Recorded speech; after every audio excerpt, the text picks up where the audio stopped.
So today in the devotional, we want to remind you that in our previous devotional, we were talking about how much God expects his people to be obedient.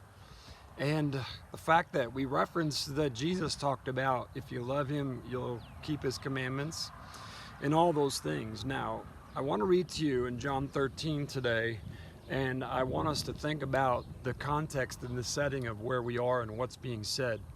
So in John 13, we know this is the upper room. It's the night before Jesus would give his life for us. It's the very night he would be arrested in the garden. Now listen to what he says to the disciples here. So now I'm giving you a new commandment.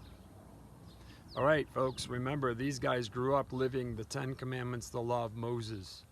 So I guarantee you that their ears were up and listening. I'm giving you a new commandment. You ready for it? Jesus says this: love each other. Well, that doesn't sound new.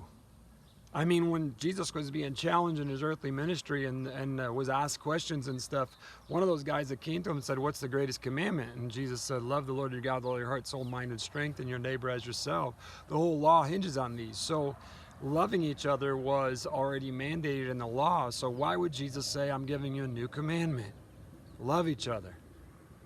Well, the key to this is the following statement: love each other just as I have loved you. You should love each other. Okay?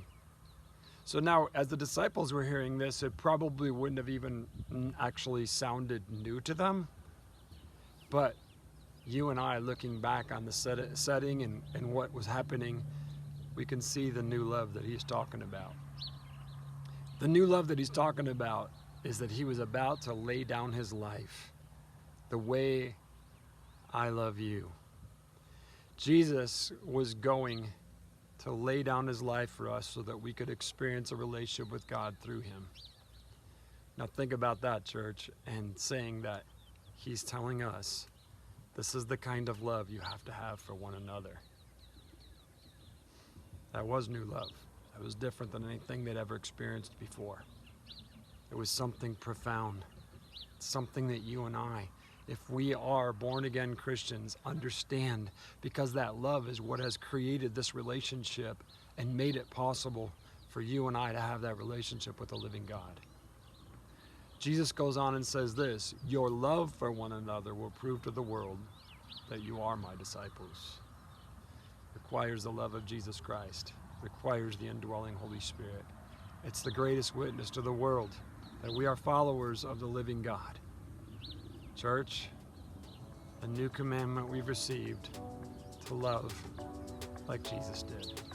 Let's go be that church. God bless you today.